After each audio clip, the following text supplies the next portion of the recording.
Mientras tanto, él,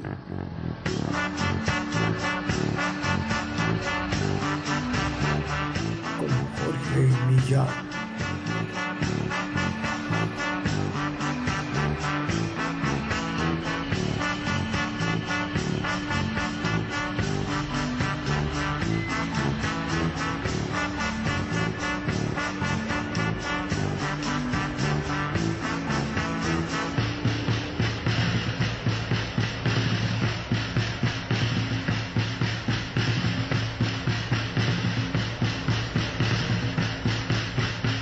Hoy presentamos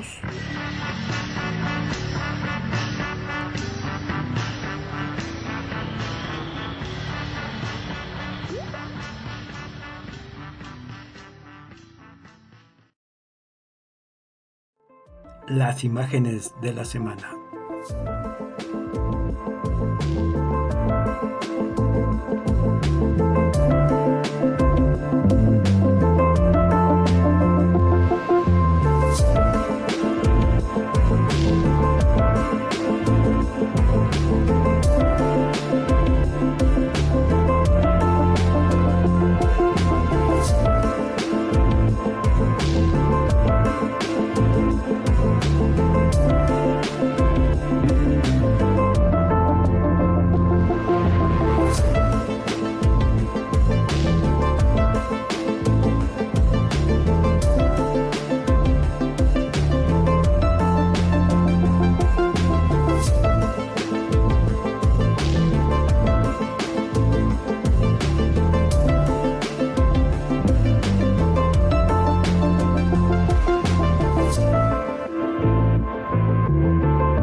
Con mucho orgullo y alegría presentamos ante el pueblo de México el Café Bienestar, un café de calidad y con un profundo aroma a justicia social. Estará disponible en comunidades de todo el país en 3 presentaciones, 50, 90 y 205 gramos. Las y los mexicanos solemos iniciar nuestro día con una taza de una bebida llena de historia, cuya planta llegó a nuestro país por el bello estado de Veracruz y posteriormente echó raíces en distintas regiones. Fue adoptado por nuestros pueblos originarios, quienes lo incorporaron a sus sistemas agroforestales sustentables que cuidan y se sostienen en armonía con la madre tierra.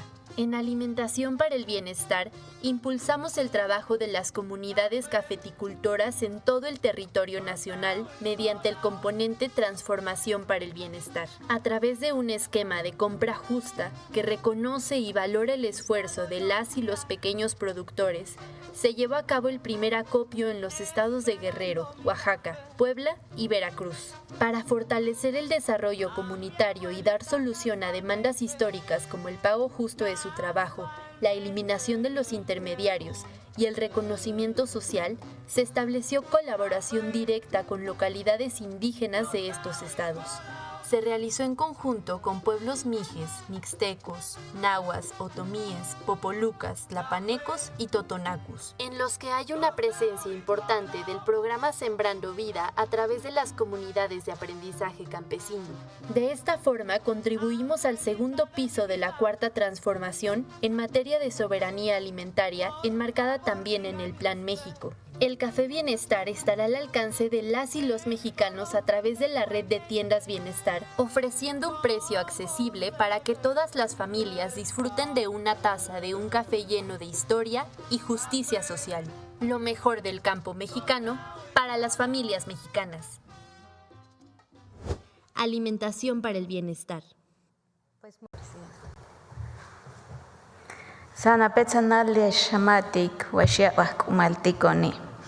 Buenos días a todas y todos. Quiero iniciar comentándoles que la conmemoración del Día Internacional de las Mujeres Indígenas se estableció desde 1983 para recordar por siempre que un día como hoy, 5 de septiembre, pero de 1782, en La Paz, Bolivia, fue asesinada Bartolina Sisa, guerrera aymara, opositora a la dominación colonial.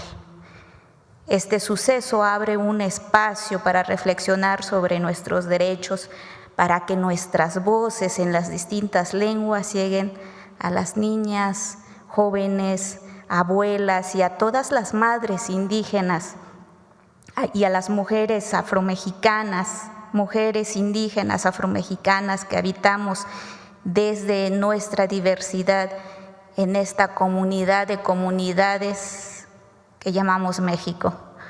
Es tiempo de mujeres, como lo ha señalado nuestra presidenta, y de alzar la voz de todas, como las valientes mujeres zapatistas, las sin rostro, que exclamaron por sus derechos, la autonomía, el reconocimiento y la justicia social para sus comunidades y sus territorios, o la organización de mujeres, las Bartolinas de Poncho Rojo boliviano, que reivindicaron la valoración y conservación de su cultura, entre otros, hay que mencionar, entre muchos otros movimientos. Las mujeres indígenas, sí, somos memoria, somos presente, somos futuro, pero sobre todo somos y construimos la transformación.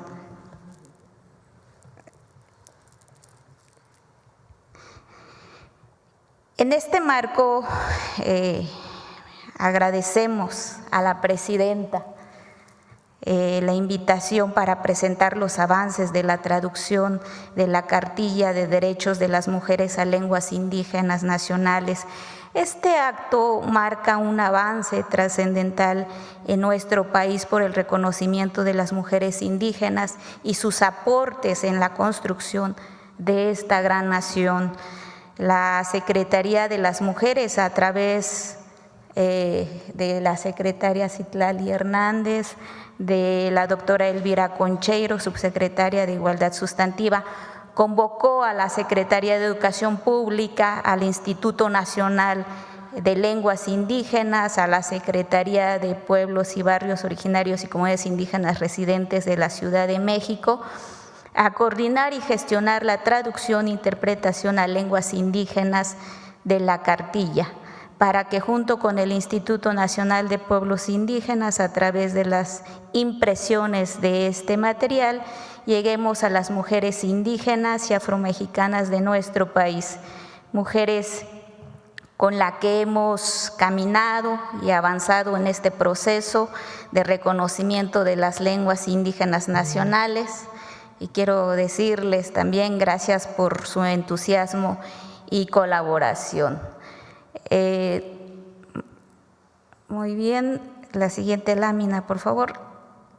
Les compartimos que hasta el día de hoy contamos con la traducción en formato audiovisual y escrito.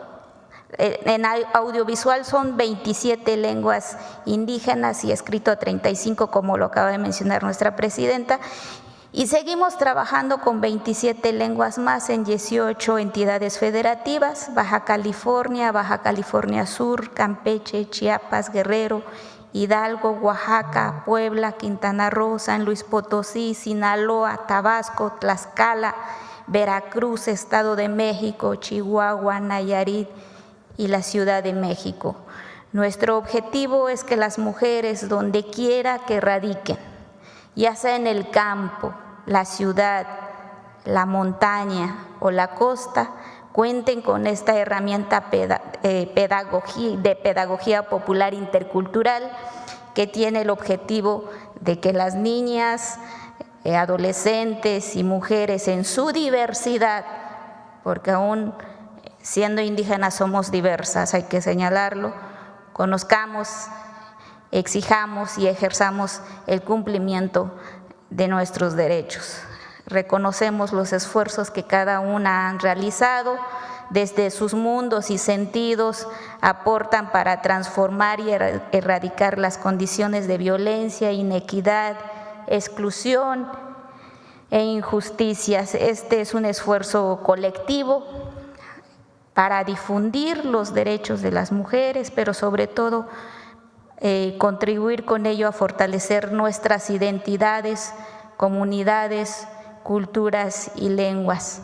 Presidenta, lo que las mujeres nos han pedido expresarle en varias partes del país es un gracias desde el corazón.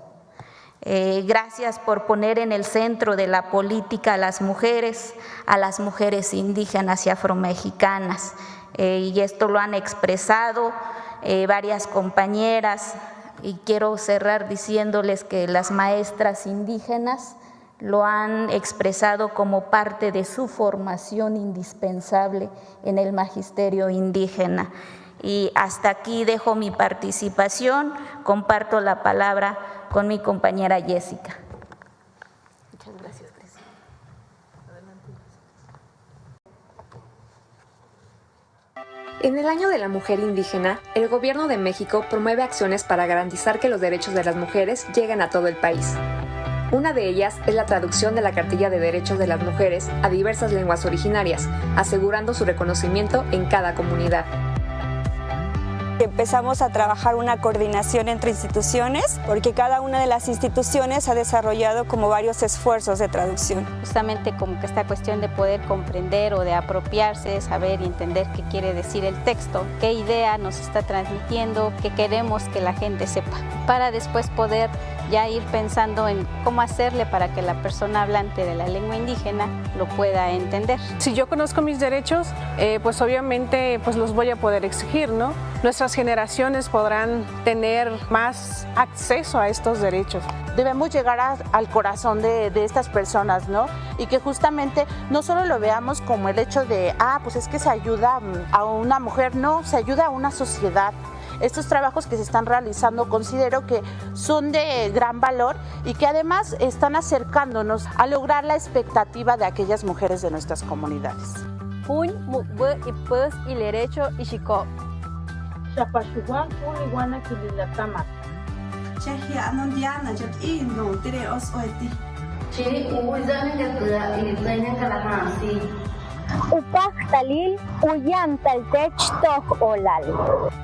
Derecho Nanjaringo. Derecho Jack y la Plumaljac. Lantepi Rabai, Hadapetsi, Rayatsedi, Ma. Derecho Taque Cultura. Dicho Kaoña Kono, Tiopuca Hinano. Luktalap Alwatalap. Derecho Chan Awatan Abustia Etiel. Goimami Amagoyi, Luturia Koba Oriapo. Ish Tlamapatsin An Pu Atsin. Wukte Omba Toyos Tamo, Teseno Iro Dodumin. Tanahuatili Panset Nemilistli, Tlen Amo Kipiacuesoli. Con estas acciones, el Gobierno de México reafirma su compromiso: que todas las mujeres conozcan, ejerzan y hagan valer sus derechos. Llegamos todas. Es tiempo de mujeres. Gobierno de México. Muy buenos días a todas y a todos. El 5 de septiembre de 1782 fue asesinada Bartolina Sisa en La Paz, hoy Bolivia. Proveniente del pueblo aymara, Sisa lideró una rebelión en contra del dominio colonial español. A pesar de la valerosa resistencia de ella y sus tropas, fue traicionada y entregada a las autoridades españolas, donde fue violentada de distintas maneras, enjuiciada y asesinada. 200 años después, en 1983, durante el segundo encuentro de organizaciones y movimientos de América, se instituyó el 5 de septiembre como Día Internacional de la Mujer Indígena en reconocimiento de la lucha de Bartolina Sisa y las mujeres indígenas.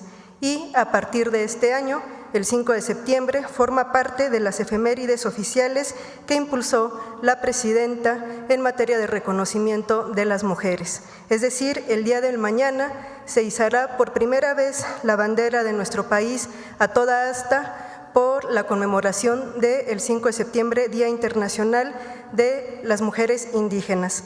Desde que entró en vigor la reforma a la ley del escudo, la bandera y el himno nacionales, solamente habíamos tenido aniversarios luctuosos, el de Sara Pérez, Leona Vicario y Carmen Cerdán, que implicaba el izamiento a media asta, pero por primera vez el día de mañana se izará a toda asta.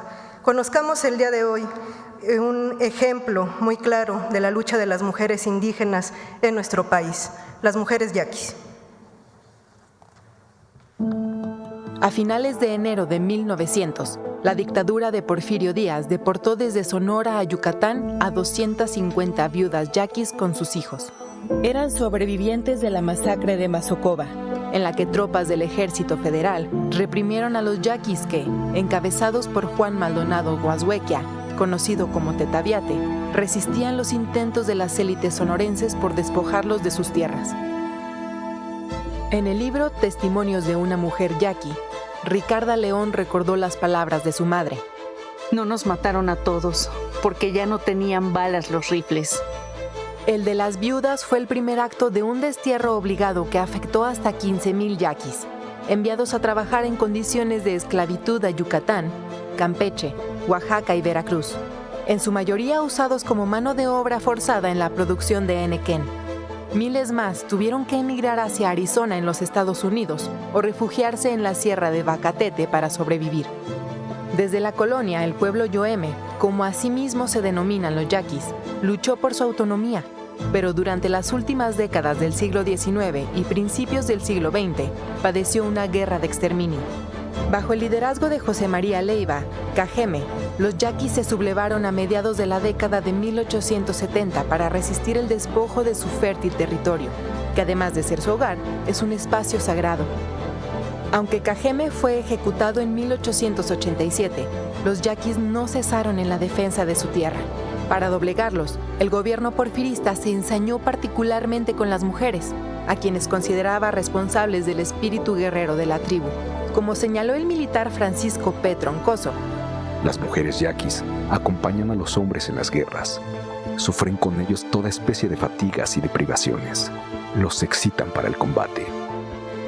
Las mujeres que fueron deportadas al sur, a principios del siglo XX, vivieron todo tipo de vejaciones desde su captura y durante su duro traslado en barco y en ferrocarril. En su libro, La sucesión presidencial, Francisco Ignacio Madero dio cuenta de la cruenta situación de las yaquis.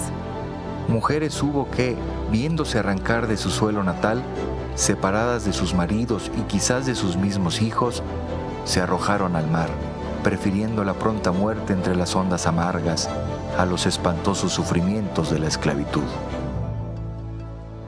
Pese a las condiciones inhumanas, miles de yaquis sobrevivieron a la deportación gracias al tesón de las mujeres, quienes además de trabajar de sol a sol en los campos, cuidaron enfermos, alimentaron a los desterrados, criaron a los más pequeños y mantuvieron viva su lengua y su cultura.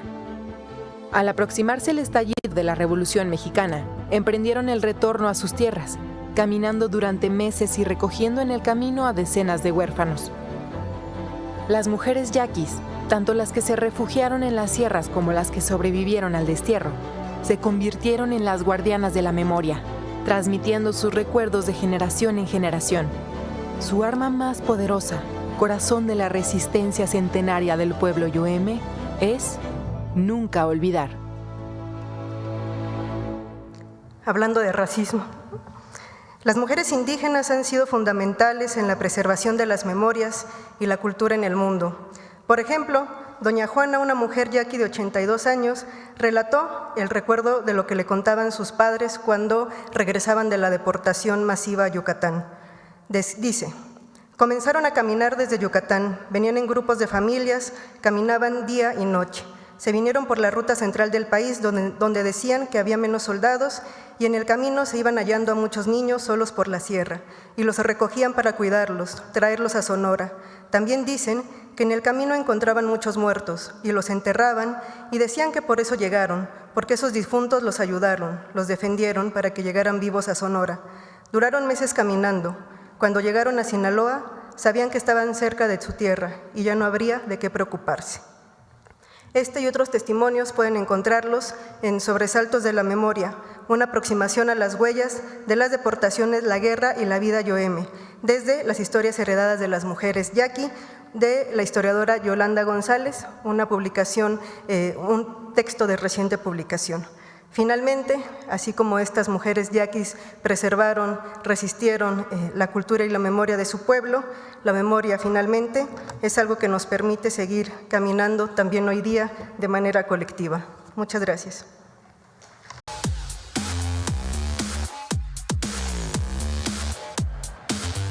Falsos señalamientos de la pérdida de independencia del Poder Judicial, mentiras sobre la prohibición de importaciones de calzado y cifras falsas sobre la inversión extranjera son algunas de las noticias falsas que el detector de mentiras localizó esta semana. 1. El inicio de funciones del nuevo Poder Judicial desató una ola de desinformación con las siguientes narrativas falsas. A. Los resultados de la elección judicial fueron manipulados con acordeones.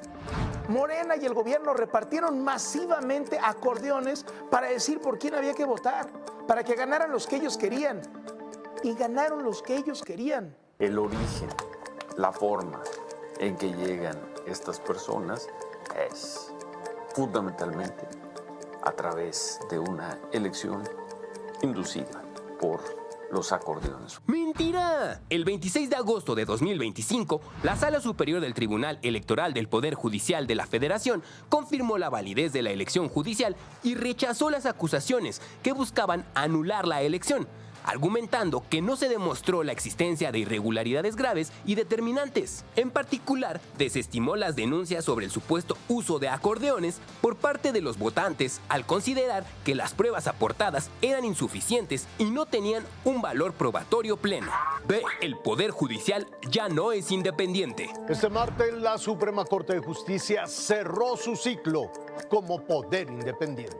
Nuestra democracia está bajo ataque. Esta semana, la Suprema Corte de Justicia de la Nación, tal como la conocemos, tuvo su última sesión, marcando el último clavo en el ataúd de nuestro sistema judicial independiente. ¡Mentira! La Constitución Política de México establece en su artículo 49 que el supremo poder de la Federación se divide para su ejercicio en legislativo, ejecutivo y judicial y no podrán reunirse dos o más de estos poderes en una sola persona o corporación. Además, mantiene el espíritu independiente del Poder Judicial en los artículos 94, 97 y 100 que reglamentan su estructura. C. El nuevo Poder Judicial arranca con 50% de improvisados. ¡Mentira! Los cargos del Poder Judicial electos que iniciaron funciones el 1 de septiembre cumplieron con los requisitos de elegibilidad previstos en la Constitución, incluidos los de experiencia y conocimientos. Además, las 98 vacantes del Poder Judicial de miembros que decidieron no participar en la elección de 2027 y que han decidido renunciar o adelantar su jubilación serán sustituidos por secretarios en funciones designados a partir del sistema de concursos de oposición que se aplica desde 1995 y que no son funcionarios improvisados. B. En la elección judicial ganaron los candidatos de Morena. En la tarde-noche toma protesta la nueva Suprema Corte de Justicia de la Nación, con lo que Morena pues prácticamente tiene a todas sus fichas colocadas en los tres poderes. Que ningún miembro del tribunal de la Suprema Corte de Justicia puede pertenecer a un partido. No se puede. Bueno, los 7 o los 9 son del mismo partido, Morena.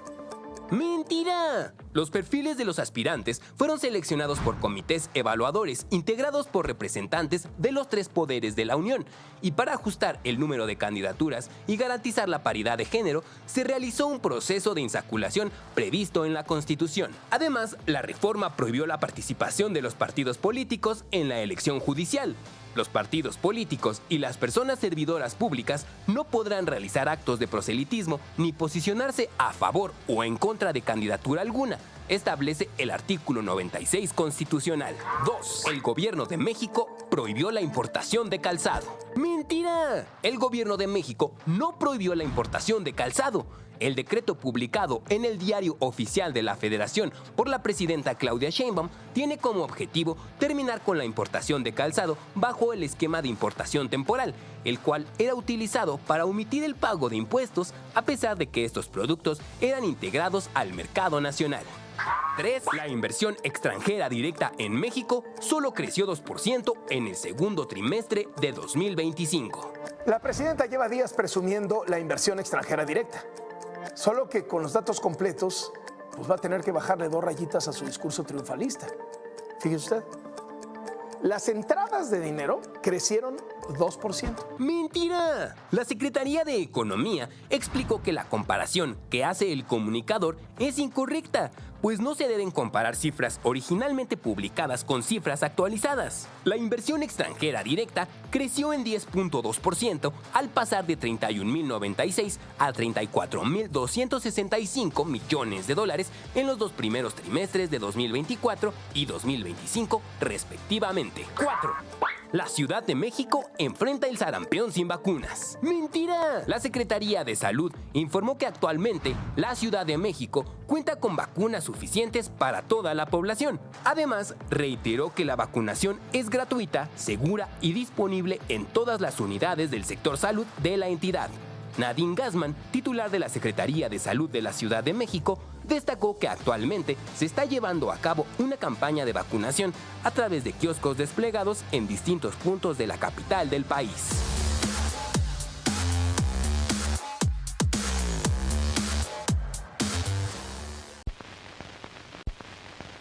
Mientras tanto, en